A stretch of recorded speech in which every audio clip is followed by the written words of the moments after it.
Good morning students. Synthetic polymer video series के पिछले video में हमने urea formaldehyde resin, phenol formaldehyde resin और मेलामीन फॉर्मेल्डिहाइड रेजिन के बारे में बात की। आज हम बात करेंगे प्राकृतिक व संश्लेषित रबर। क्लियर। अब देखिए प्राकृतिक रबर, अब अपन को पता है रबर क्या होता है। वे पदार्थ जो इलास्टोमर्स, रबर जो होते हैं वो इलास्टोमर्स कहलाते हैं। खींचने पर लंबे हो जाते हैं, छोड़ने पर वापस अपनी मूल आकृति में आ जाते हैं। रबर एक ऐसा ही सर्वाधिक सामान्य प्रत्यास्थक होता है। स्रोत के आधार पर रबर प्राकृतिक भी हो सकते हैं और संश्लेषित भी। और जैसे नाम से पता पड़ रहा है, यदि प्रकृति में मिलेगा तो उसको बोलेंगे प्राकृतिक रबर, यदि उसको संश्लेषित किया जा रहा है तो उसको बोलेंगे संश्लेषित रबर। अब मैं सबसे पहले बात कर लेती हूँ प्राकृतिक रबर की। देखिए प्राकृतिक रबर, प्रकृति में रबर के पेड़ से प्राप्त होने वाला रबर प्राकृतिक रबर कहलाता है। इसका संगठन C5H8N, बहुत सारी इकाइयां जुड़ी हुई होती हैं, और जब इसे ऑक्सीजन के अनुपस्थिति में विघटित किया जाता है तो आइसोप्रीन बनता है, जिसका IUPAC नाम 2-methyl-1,3-butadiene। देखिए CH2 double bond CH3 CH double bond CH2, ये होता है आइसोप्रीन। और नंबरिंग जब करेंगे तो 1, 2, 3 एंड 4 नंबरिंग उधर से करेंगे जिधर से प्रतिस्थापी को मिनिमम अंक मिले। तो 2 पे बोलो कौन जुड़ा हुआ है, मैथिल, 2 मैथिल, और 1 एंड 3 पे कौन जुड़ा हुआ है, डाइईन, और कितने कार्बन है, 4। तो ये हो गया ब्यूटाडाइईन। ध्यान रखेंगे, ये इसकी बोलो क्या हो गई, प्राकृतिक रबर की एकलक इकाई आइसोप्रीन। और इसका IUPAC नेम क्या है, 2-methyl-1,3-butadiene। आइसोप्रीन में चूंकि 2 द्विबंध है, अतः यदि 2 इकाइयां परस्पर संयुक्त होंगी तो दोनों का एक एक द्विबंध कम हो जाएगा और इकाई में एक एक द्विबंध बना रहेगा। कैसे, देखिए CH2 जब इसकी 2 इकाइयां जुड़ेंगी तो ये वाली वैलेंसी फ्री होगी, यहां होगा CH3, ये होगा डबल बॉन्ड CH, और जब ये वाली इकाई भी जुड़ेगी तो यहाँ का बंध टूटेगा, तो ये क्या बन जाएगा, CH2। और अब ये वैलेंसी फ्री, तो ये इकाई दूसरी इकाई के साथ जुड़ने के लिए बोलो क्या हो गई, तैयार। क्लियर। तो पहले इसमें कितने द्विबंध थे, 2। जब ये इकाइयां जुड़ेंगी तो 2 की बजाय कितना द्विबंध रह जाएगा, 1। कैसे रहा, समझ में आया होगा। ये बंध टूटा, इधर और इधर इलेक्ट्रॉन, ये बंध टूटेगा क्योंकि इसको जुड़ना है, तो इधर अब ये दोनों इलेक्ट्रॉन मिलके यहाँ पे क्या बना लेंगे, बंध। क्लियर, ध्यान रखेंगे। अब देखिए प्राकृतिक रबर की बहुलकीय श्रृंखला में समस्त CH2 समूह एक ही तरफ होते हैं। देखिए कैसे, इधर देखिए डबल बॉन्ड है, देखिए इसको अपन कैसे डिनोट करेंगे, देखिए C डबल बॉन्ड C, यहाँ पे देखना जरा कौन है, CH2 फ्री वैलेंसी, और इस कार्बन के साथ एक बोलो कौन जुड़ा हुआ है, CH3। समझ में आया, CH2 CH3 डबल बॉन्ड। अब इस डबल बॉन्डेड कार्बन पे देखो, एक तो कौन जुड़ा हुआ है, H, और एक कौन जुड़ा हुआ है, CH2। तो ये लीजिए CH2 फ्री वैलेंसी और H। अब जब इसके साथ में दूसरी आइसोप्रीन यूनिट जुड़ेगी तो उसका क्या आएगा, CH2, ये होगा C double bond CH3 C, ये होगा CH2 एंड ये बोलो क्या होगा, H। तो आप देख रहे हो कि जो मेरा नेचुरल रबर है उसमें ये CH2 इकाइयां एक ही तरफ हैं। क्लियर।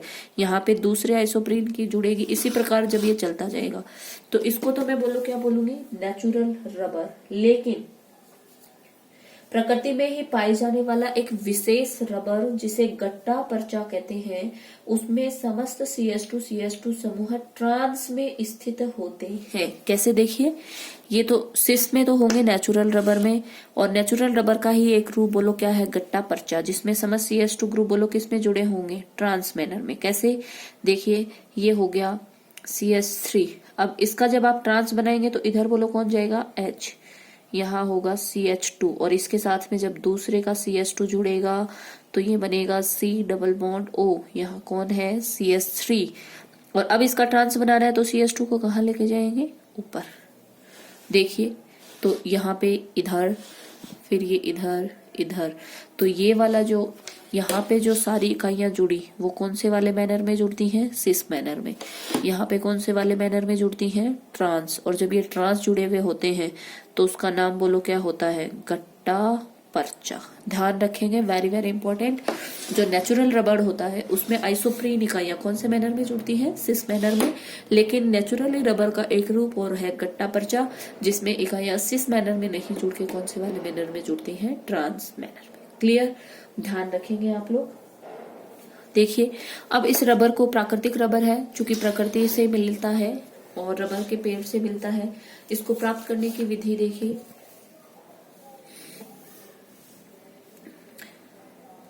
रबर के पेड़ के तने पर चीरा लगाया जाता है, दूध के जैसा पदार्थ निकलता है जिसे लैटेक्स कहते हैं। वस्तुतः यही जल में रबर का कोलाइडी विलयन होता है और इसका घनत्व 0.98 व pH 7 से 7.2 के आसपास होती है। इसमें 30 से 40% तक रबड़ के कण, 0.3% प्रोटीन और 0.25% शर्करा होती है।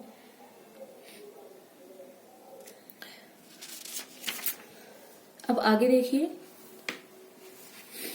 प्राकृतिक जो रबर होता है उसकी प्रत्यास्था कम होती है, चिपचिपा होता है, जल को प्रतिकर्षित करने की क्षमता कम होती है, तनु अम्ल व क्षार में अविलय होता है, लेकिन carbon disulphide, chloroform, benzene, ether petrol, तारपीन के तेल में विलयशील होता है। इसकी तनन क्षमता और मजबूती भी कम होती है, अतः इसका अधिक उपयोग नहीं हो पाता। अतः प्राकृतिक रबर को अधिक उपयोगी बनाने के लिए, ये जो प्राकृतिक रबर है इसको अधिक उपयोगी बनाने के लिए इसका वल्कनीकरण किया जाता है। तो ये वाली बात आप ध्यान रखेंगे कि प्राकृतिक रबर है उसको उपयोगी बनाने के लिए उसका क्या किया जाता है, वल्कनीकरण। ठीक है, अब ये वल्कनीकरण क्या होता है देखिए, इसके लिए प्राकृतिक रबर को सल्फर के साथ क्या किया जाता है, हीट, गर्म किया जाता है। प्राकृतिक रबर का वल्कनीकरण क्या कहलाता है, सल्फर के साथ उसको हीट किया जाता है। इस प्रक्रिया में प्राकृतिक रबर की द्विबंध युक्त श्रृंखलाएं परस्पर सल्फर के क्रॉस बंधों के द्वारा जुड़ जाती है, जिससे ये अधिक मजबूत और बिना चिपचिपाहट वाला, प्रत्यास्था एवं जल को प्रतिकर्षित करने के गुणों से युक्त वल्कनीकृत रबर प्राप्त होता है। क्लियर, तो ध्यान रखेंगे आप लोग कि जब प्राकृतिक रबर का वल्कनीकरण किया जाता है तो उसको सल्फर के साथ गर्म किया जाता है और ये सल्फर क्रॉस बंध के द्वारा जुड़ जाता है, जिसके कारण रबर जो होता है उसकी गुणवत्ता बढ़ जाती है। क्लियर, ये तो मेरा हुआ प्राकृतिक रबर। अब देखिए संश्लेषित रबर। संश्लेषित रबर देखिए,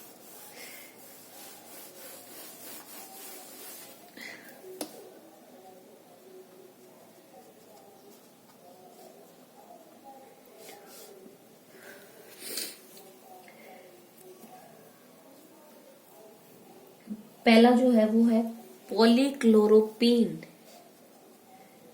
पॉलीक्लोरोप्रीन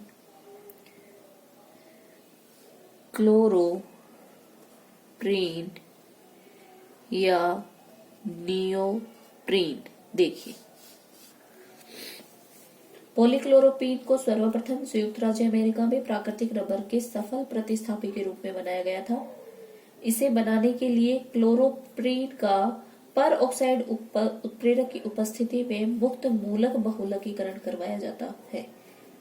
और अब देखिए क्या होता है, क्लोरोप्रीन देखिए CH2 double bond C, Cl, CH double bond CH2। और देखिए प्राकृतिक रबर में अपन ने यहाँ पे CH3 लिखा था और उसका नाम लिखा था 2-मेथिल-1,3-ब्यूटाडाइईन। संश्लेषित रबर में यहाँ पे कौन है, क्लोरीन, तो इसको अपन क्या लिखेंगे, 2-क्लोरो-1,3-ब्यूटाडाइईन। और जब इसके बहुलक बनेंगे, इसके N मॉलिक्यूल लोगे तो देखना क्या बनेगा, CH2 फ्री वैलेंसी, ये C यहाँ पे Cl डबल बॉन्ड CH और ये क्या होगा CH2 फ्री वैलेंसी। और जब ये बहुत सारे मॉलिक्यूल जुड़ेंगे तो इसके क्या ये है क्लोरोप्रीन या इसी को बोलते हैं नियोप्रीन। तो ध्यान में रखेंगे आप, जो मेरा नेचुरल रबर होता है उसमें यहाँ पे अपन लगाते हैं CH3 और क्लोरोप्रीन में नाम से ही पता पड़ रहा है कौन लगाएंगे, क्लोरीन, और इसका बहुलक बनाएंगे तो उसको बोलेंगे पॉलीक्लोरोप्रीन या नियोप्रीन। क्लियर। तो ये जो रबर बनेगा इसको अपन क्या बोलेंगे, संश्लेषित रबर। ठीक है, आगे देखिए दूसरा है ब्यूना रबर। ये तो संश्लेषित का पहला एग्जाम्पल है। दूसरा देखिए ब्यूना रबर। ब्यूना रबर इसका मतलब देखिए क्या होता है, ब्यूटाडाइईन का सोडियम की उपस्थिति में बहुलकीकरण होता है तो रबर जैसा पदार्थ प्राप्त होता है जिसे ब्यूना रबर कहा जाता है। इसमें ब्यूना का मतलब बोलो क्या होता है, 1,3-ब्यूटाडाइईन, और Na का मतलब बोलो क्या होता है, सोडियम। तो जब 1,3-ब्यूटाडाइईन की अभिक्रिया किसकी प्रेजेंस में करवाई जाए, सोडियम की उपस्थिति में, उसका बहुलकीकरण होगा तो जो रबर बनेगा उसको क्या बोलेंगे, ब्यूना रबर। और अब ये ब्यूना रबर देखो दो प्रकार का होता है, एक होता है ब्यूना एस और एक होता है ब्यूना एन।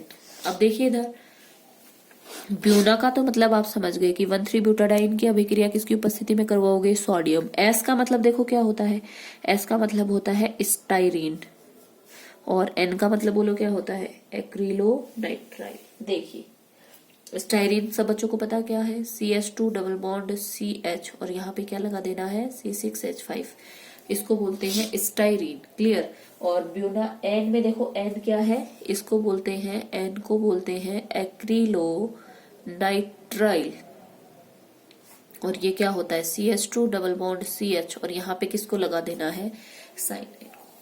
तो अब आप समझ गए होंगे कि ब्यूना रबर ब्यूटा 1,3-ब्यूटाडाइईन की अभिक्रिया सोडियम की उपस्थिति में, अगर एस है तो स्टाइरीन के साथ में, अगर एन है तो किसके साथ में करवाएंगे, एक्रिलोनाइट्राइल के साथ। अब अभिक्रिया देख लीजिए कैसे होगी।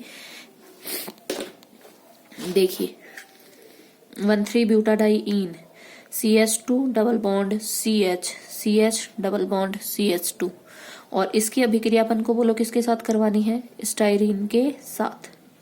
तो जब आप अभिक्रिया करवाओगे तो देखना यहां से फ्री वैलेंसी ये हटा, यहां पे बोलो क्या आएगा, डबल बॉन्ड, और ये फ्री वैलेंसी। क्लियर।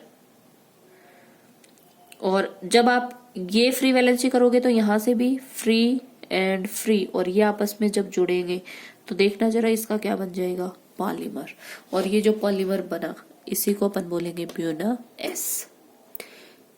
सेम अभिक्रिया होगी बोलो किसकी, यहाँ पे जब आप ब्यूना एन लोगे तो यहाँ पे C6H5 की जगह किसको रख दोगे, CN को। तो जो डबल बॉन्ड थे वो ब्रेक होंगे और सिंगल बॉन्ड किस में कन्वर्ट हो गया, ब्यूटाडाइईन का जो सिंगल था वो डबल में कन्वर्ट हो गया, फ्री वैलेंसी हो गई। यहाँ का डबल देखो जब अभिक्रिया होगी तो किस में कन्वर्ट होगा, सिंगल में, तभी तो इनकी वैलेंसी फ्री होंगे और आपस में क्या होंगे, जुड़ेंगे। तो ये जो रबर होते हैं ब्यूना रबर, इनको भी अपन क्या बोलते हैं, सिंथेटिक रबर। क्लियर। तो ये हो गया प्राकृतिक और संश्लेषित रबर। Thank you.